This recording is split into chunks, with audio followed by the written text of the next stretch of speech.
महाराष्ट्र चुनाव में तलवा बहुत ट्रेंड कर रहा है। वजह है महाराष्ट्र के डिप्टी सीएम देवेंद्र फडणवीस का एक बयान, जिसने महाआघाड़ी के तुष्टीकरण की राजनीति को एक्सपोज कर दिया है। क्या महाराष्ट्र में उलेमाओं के फतवे के आगे कांग्रेस समेत पूरा विपक्ष घुटने पर आ गया है, या बटेंगे तो कटेंगे वाले बयान का एमबीए ने काट तैयार कर लिया है?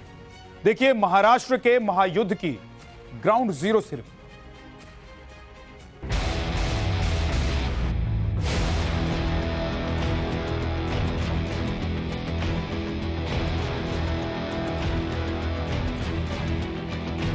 महाविकास आघाड़ी तलवे चाटने की राजनीति कर रही है।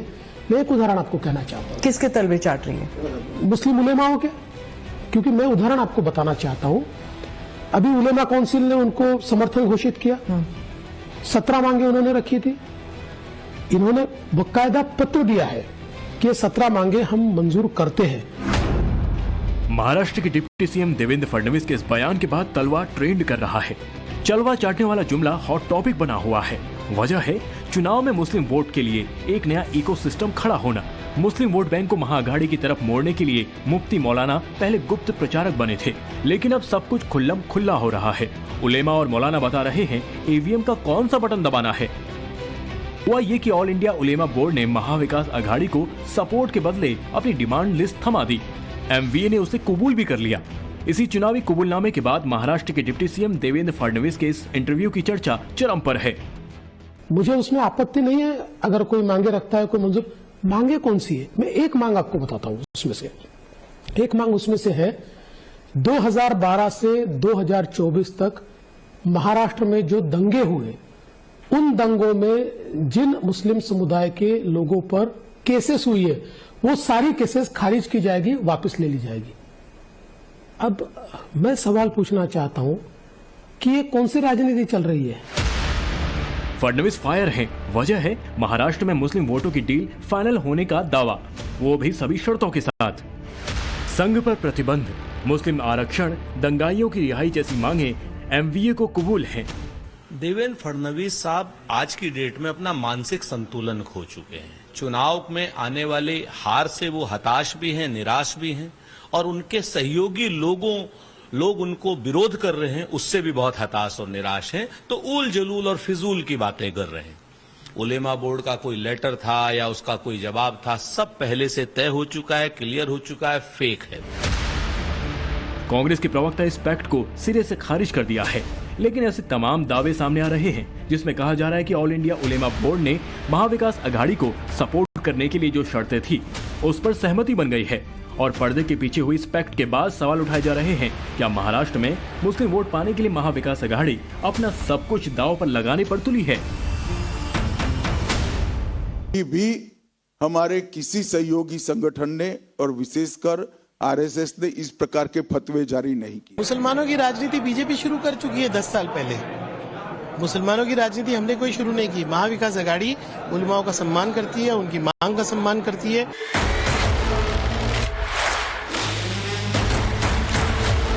उलेमा बोर्ड महाविकास आघाड़ी को मुस्लिम वोट दिलाने के बदले 17 शर्तें रखी हैं और अब इस लिस्ट में एंट्री बढ़ा रहे हैं सज्जाद नोमानी।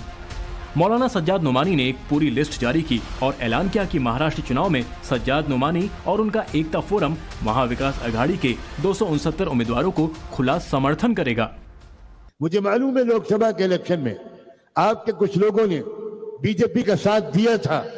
ऐसे लोगों का हुक्का पानी बंद होना चाहिए, ऐसे लोगों का सोशल बाइकआउट होना चाहिए, ऐसे लोगों से सलाम दुआ बंद होनी चाहिए। मौलाना सज्जाद नोमानी ने ऑफिशियल इस बात का ऐलान कर दिया कि महाराष्ट्र का मुसलमान महाविकास आघाड़ी के साथ है।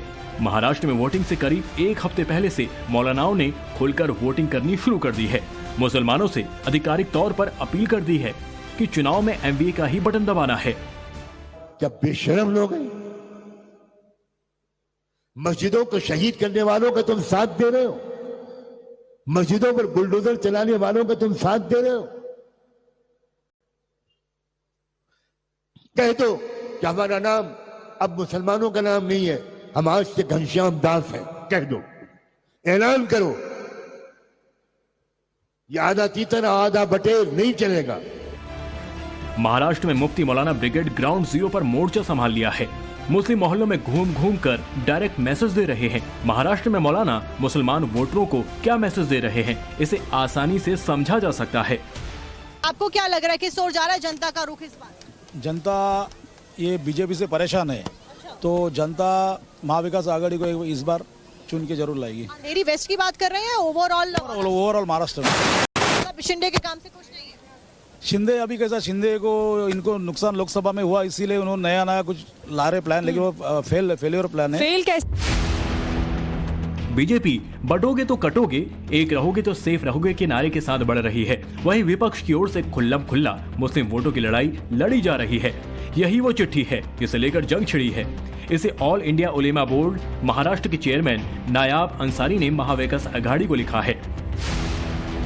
महाराष्ट्र कांग्रेस के अध्यक्ष नाना पटोले को लिखी इस चिट्ठी में उलेमा बोर्ड ने साफ शब्दों में कहा कि महाराष्ट्र में मुस्लिम वोट चाहिए तो कुछ शर्तें माननी होंगी।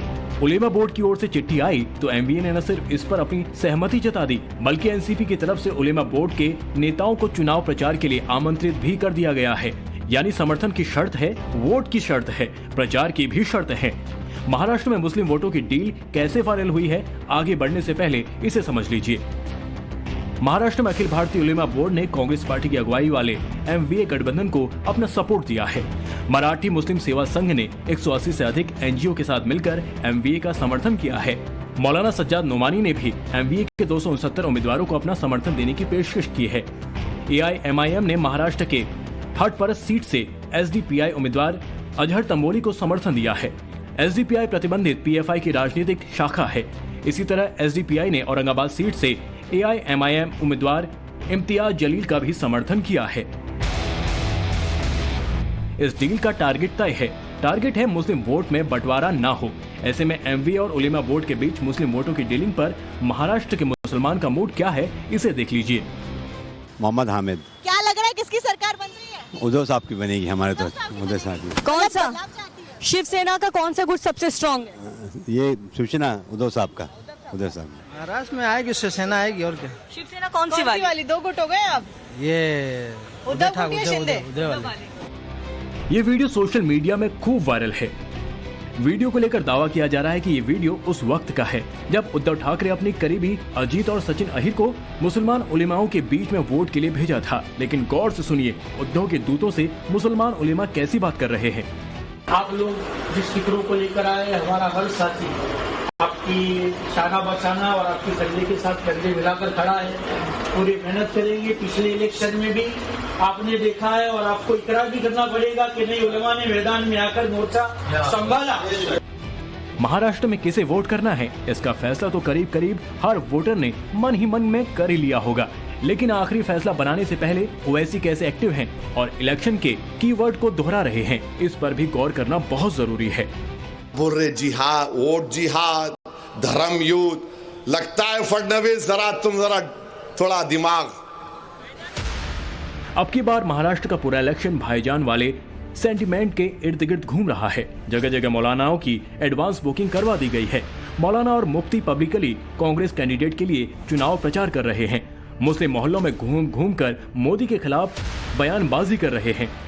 आज आप सिचुएशन देख रहे हैं कि आज सिचुएशन ये है कि मुसलमानों को हरास करना, उनको परेशान करना, उनको सताना, ये पॉलिटिकल सक्सेस का टूल बन गया है। कि हर पॉलिटिकल लीडर अपनी ये इमेज बनाना चाहता है कि वो मुसलमानों के करीब नहीं है बल्कि उनसे दूर है, उनके मसाइल से दूर है। तो जाहिर है कि इस सिचुएशन को हमें खत्म करना। इसी चुनावी मौसम में महाराष्ट्र में इस वक्त हर जगह मुसलमान ही हो रहा है।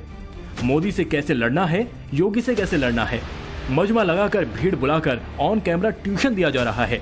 मुस्लिम मोहल्लों में बटोगे तो कटोगे वाला एक दूसरा एक्सपेरिमेंट शुरू हो चुका है।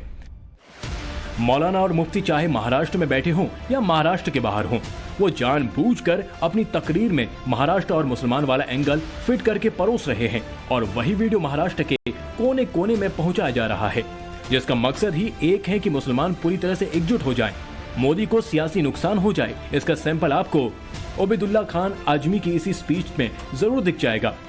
आज के दौर का ओहद सामने हम खड़े होने के लिए तैयार नहीं। आज का अबू जहल हमें ललकार रहा है और हम बुज़दिल होकर उसके तलवे चाट रहे हैं। काट देना चाहिए वो पैर जो हमें ललकारे, मगर मुंह में कुरान की जुबान को